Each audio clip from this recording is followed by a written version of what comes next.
Hi, and welcome to Homeschool Advice with Laura Geis. I'm Laura Geis, author of the Homeschool Toolkit and founder of homeschooladviceonline.com. Well, for the past few weeks, we've been answering this question for a mom who wrote in. At the end of the day, I'm exhausted, but I don't feel like I've accomplished anything. Is something wrong with me? And we said, no, there's nothing wrong with you. We all feel that way sometimes. But we talked about how we get things out of balance sometimes. And when I was writing my book, The Homeschool Toolkit, I identified 5 areas where I think stay-at-home moms and homeschooling moms especially get out of balance. And the first one we talked about was preparing versus reacting. So, having a plan for our day versus just letting things fall into place however they want to. The second one was giving versus receiving, and we talked about the importance of taking time to receive ourselves encouragement. And then the third one was self versus others, and how could we take care of ourselves so that we can serve others. And today I want to talk with you about business versus pleasure. Now on this one, we usually fall into one of two extremes. Either we're the type, that type A personality, and we're very focused on the business. We want to get these assignments done, we want to get these chores done, and you go, go, go, go, stick to the schedule. And that would be leaning more toward business. And when you get out of balance on that one, it can start to make you feel more like a drill sergeant maybe than a mom. And I'll never forget listening to this mom who was being interviewed. She was a homeschooling mom, and she had lost one of her sons to leukemia. And the interviewer asked her a question, is there anything you regret or something like that? And she said, I wish I would have baked less bread. And that was her way of saying, I wish I wasn't so focused on the chores and that I would have spent more time with my child. That was just heartbreaking for me. It really made me think about, how am I spending time with my kids?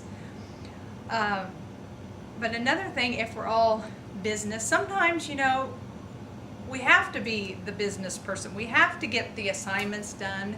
We're responsible for the housework. There needs to be a meal at the end of the day, so we are responsible for those things. So we have to focus on the business. But what I want to suggest to you is, can you find a way to put a little pleasure into that business? When I ask my kids to clean their rooms, if I take my little guys upstairs, my 2 youngest boys share a room, and if I take a timer with me and say, let's see how fast we can do this week, how fast can you get all those toys in the toy box? Well, that's a lot more fun than just, go pick up your room. Or if you turn on some music, or I know one time, this might sound very silly to some of you, but I had these dishes that were just handed down to me, and that I didn't really like them very much, but they were very, they worked well, they did their job. But I am in the kitchen a lot. So for Christmas one year, I got some extra money, and I was like, I am going to buy myself some dishes that I really like. And so I had a lot of fun, picking out the dishes, and they're probably not as serviceable for children. They're a little heavier, but I think they're pretty. And so I enjoy my time in the kitchen a little bit more just because I like my pretty dishes. So whatever you can do to build a little pleasure into your business will make things that much better. Now on the other extreme, sometimes we get on that pleasure side and we forget we've got to get the work done too. We're running around town doing our shopping, and we should be home having school with our kids, or it's a beautiful spring day and it's rained for weeks and we want to go outside and enjoy the day. And I'm not going to tell you don't go out and enjoy the day, but maybe go out and enjoy the day for an hour and then come back in and get the schoolwork done. Or my family, we live in Indiana, so every once in a while we'll have a big snow, and we have a big hill in our backyard. So when the big snow comes, the first one of the season, we close our school books for the afternoon and we have a sledding afternoon.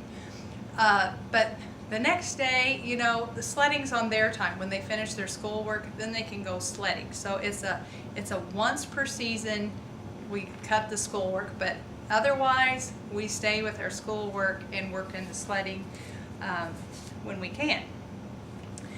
Another thing you can do is consider the small dose strategy. And this just kind of happened for me as I kept working with different schedules. One time I tried this very rigid schedule where I had to do something, you know, every minute was timed. I hated that. Then I tried the, you know, we're going to finish school in the morning and work really hard so the afternoons were free. And that works great for a lot of people, but it didn't for me. I guess I have a hard time just, it seems like when I'm teaching school, I'm just sitting in one place and doing the same thing over and over. I just have a problem with that, and maybe it's a personal thing, but hopefully some of you can relate.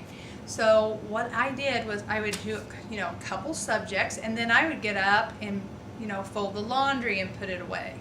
And then I'd go back and maybe do another subject, and then maybe we'd stop and have a snack. And so I kind of mixed the housework with the schoolwork, with the pleasure-filled things, so that I just took everything in small doses so that no one task seemed really overwhelming.